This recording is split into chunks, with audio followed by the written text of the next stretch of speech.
Hi there, guys. So today we have a story which is a follow-on from a story at the weekend which noted that Poundland is at risk of going under. So let's have a read.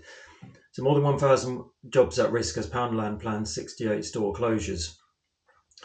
Budget chain Poundland has said it will be closing 68 stores as part of a turnaround plan to revive its fortunes, putting more than 1,000 jobs at risk.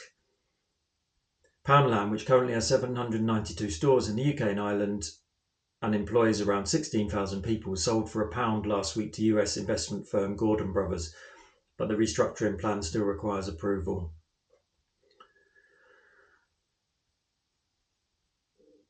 So yeah, the managing director says it's no secret that we have much to do to get Poundland back on track. According to them, they reckon that Poundland remains a strong brand. I'm not sure of that. Poundland also said it would stop selling frozen food and instead focus on its £3 meal deal and essential groceries such as milk. The chain also said it would add a greater depth of women's wear in its clothing offer.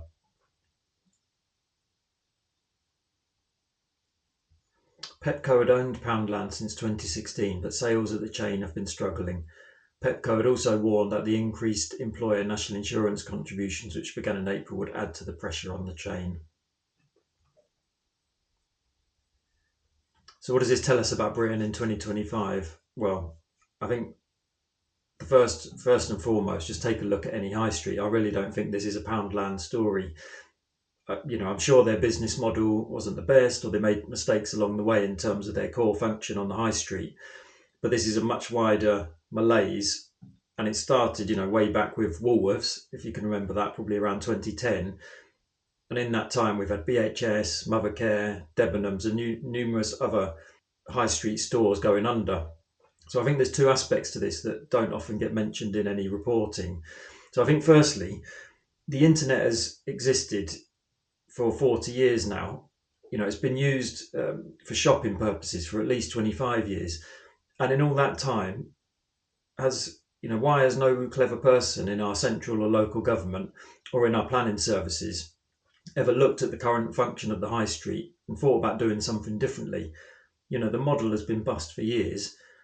And if you look up and down any high street, all we've got at the moment is charity shops, bookies, and boarded up shops.